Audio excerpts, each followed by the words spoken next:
পায়ার অংশের ডিজাইন শেষ করে এখন চলে এসেছি সালোয়ারের মূল শেপ তৈরি করতে। পায়ার মুহুরার অংশ সুন্দরভাবে মিলিয়ে নিয়ে সেলাই শুরু করব। পায়ার মুহুরার অংশের ডান দিকে মানে সেলাইয়ের দিকে একটু বাড়তি থাকবে, সেটা পরবর্তীতে কেটে নিব। তো প্রথমেই আমি পায়ার মুহুরার মাপ অনুযায়ী একটি দাগ দিয়ে নেব। এখানে পায়ার মুহুরার মাপ হবে 7 ইঞ্চি, আর আমি 7 ইঞ্চিতে একটি দাগ দিয়ে নিচ্ছি। 7 ইঞ্চিতে দাগ দিয়ে উপরের দিকে মিলিয়ে নেব। যদি পরবর্তীতে একটু ঢিলা বা টাইট মনে হয়, সেই অনুপাতে সেলাই কমানো বা বাড়ানো যাবে।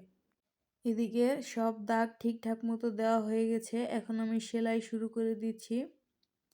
যেহেতু এটা সালোয়ারের মেন অংশ, সেই জন্য এদিকে ভালোভাবে সেলাই আটকে নিতে হবে।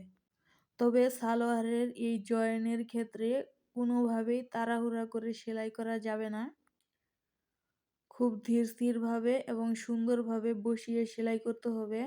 আর দুই পাশে দুইটি মাথা সমান করে ভেতরের অংশটিতেও সমানভাবে রেখে সেলাই করতে হবে। দুইটি পার্ট সমানভাবে ধরে সেলাই করতে হবে যেন ভেতরে কাপড় কুচি না লাগে।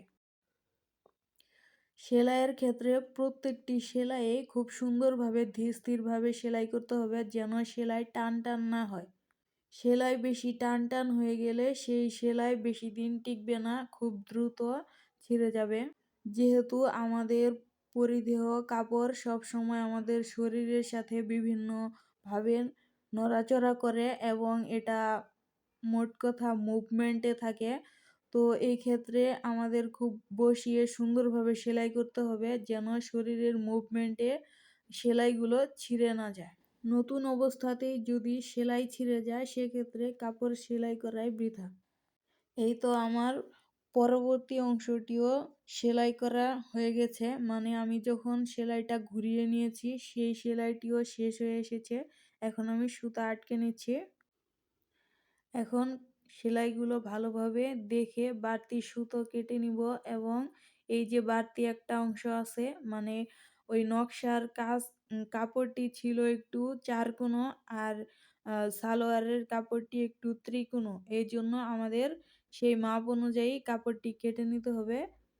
সেলাই শেষে বাড়তি সুতাগুলো আমাদের সুন্দরভাবে কাটতে হবে।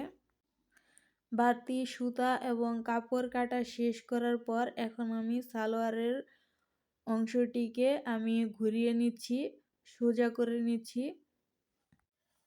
এই তো সালোয়ারের মুহুরাটা খুবই সুন্দর হয়েছে এবং প্রত্যেকটা সেলাই খুব সুন্দর হয়েছে। আর এই যে এইদিকে আমার যে পাইপিং দেওয়া হয়েছিল সেই পাইপিংটাও মাশাআল্লাহ অনেক সুন্দর হয়েছে।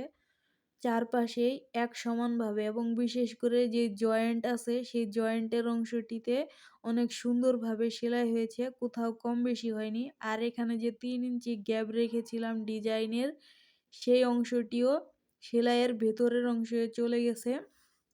আর এই দিকে জয়েন্টের অংশেও খুব সমানভাবে মিলে গেছে। এই তো ডিজাইন সব কিছু আলহামদুলিল্লাহ সুন্দর হয়েছে। এভাবে আমি আরেকটি অংশ করে নেব।